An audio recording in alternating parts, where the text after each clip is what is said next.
Doctor Babu Rajendra Prasad ಅಂತಾರಾಷ್ಟ್ರೀಯ ಸಮಾವೇಶ ಭವನದಲ್ಲಿ ನಡೆದ ಸಂಸದ ಕ್ರೀಡಾ ಮಹೋತ್ಸವದ ಯೋಗ ಸ್ಪರ್ಧೆಯಲ್ಲಿ ಹೊನ್ನಾವರದ ಯೋಗಪಟು ವಿದ್ಯಾರ್ಥಿಗಳು ಸಾಧನೆಗೈದಿದ್ದಾರೆ. ಹೊನ್ನಾವರದ ಚೈತನ್ಯ ವಿಕಸನ ಯೋಗ ಕೇಂದ್ರದ ವಿಜೇತ ಯೋಗಪಟುಗಳಾದ ಮಾಣಿಕ್ಯ ಗೌಡ, ನಂದನ್ ಕರ್ಕಿ, ಕಿಶನ್ ನಾಯ್ಕ್ ಕರ್ವಾ, ಜೀವನ್ ನಾಯ್ಕ್ ಕರ್ವಾ, ಮಂಜುನಾಥ್ ಗೌಡ ಕವಲಕ್ಕಿ ಇವರುಗಳಿಗೆ ಸಂಸದೆ ಶೋಭಾ ಕರಂದಾಜ್ಲೆ ಅವರು ವಿಜೇತ ಪದಕ ನೀಡಿ ಗೌರವಿಸಿದರು. ರಾಜ್ಯ ಮಟ್ಟದ ಸಂಸದ ಕ್ರೀಡಾ ಯೋಗ ಸ್ಪರ್ಧೆಯಲ್ಲಿ ತೀರ್ಪುಗಾರರಾಗಿ ಅಂತಾರಾಷ್ಟ್ರೀಯ ಮಟ್ಟದ ಯೋಗ ಕೋಚ್ ಹಾಗೂ ತೀರ್ಪುಗಾರರಾದ ರಾಜೇಶ್ವರಿ ಹೆಗಡೆ ಭಾಗವಹಿಸಿದ್ದರು.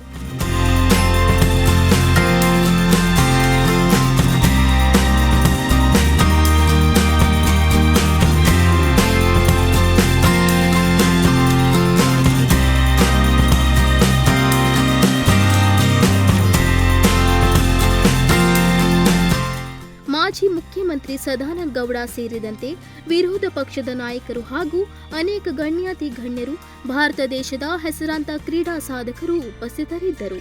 ಇನ್ನು ಬೆಂಗಳೂರಿನ ಹೆಬ್ಬಾಳದಲ್ಲಿ ನಡೆದ ಚಾಂಪಿಯನ್ ಆಫ್ ಚಾಂಪಿಯನ್ ನ್ಯಾಷನಲ್ ಯೋಗಾಸನ ಸ್ಪರ್ಧೆಯಲ್ಲಿ ಹೊನ್ನಾವರ ಚೈತನ್ಯ ವಿಕಸನ ಯೋಗ ಕೇಂದ್ರದ 5 ವಿದ್ಯಾರ್ಥಿಗಳು ಭಾಗವಹಿಸಿದ್ದರು.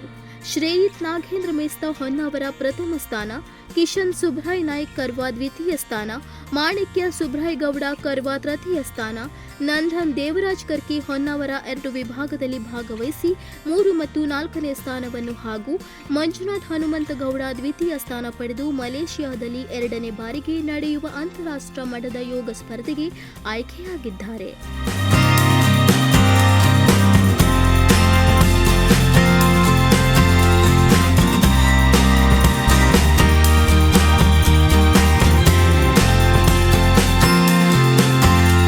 ಹೊನ್ನಾವರ ತಾಲೂಕು ಉತ್ತರ ಕನ್ನಡ ಜಿಲ್ಲೆಯ ಕೀರ್ತಿಯನ್ನು ಹೆಚ್ಚಿಸುತ್ತಿರುವ ಈ ವಿದ್ಯಾರ್ಥಿಗಳ ಸತತ ಸಾಧನೆ ಪಾಲಕ ಪೋಷಕರ ಮನದಲ್ಲಿ ಸಂಭ್ರಮ ತಂದಿದೆ ಎಂದು ಅಂತಾರಾಷ್ಟ್ರೀಯ ಮಟ್ಟದ ಯೋಗ ಕೋಚ್ ಹಾಗೂ ತೀರ್ಪುಗಾರರಾದ ರಾಜೇಶ್ವರಿ ಹೆಗಡೆ ಹರ್ಷ ವ್ಯಕ್ತಪಡಿಸಿದ್ದಾರೆ.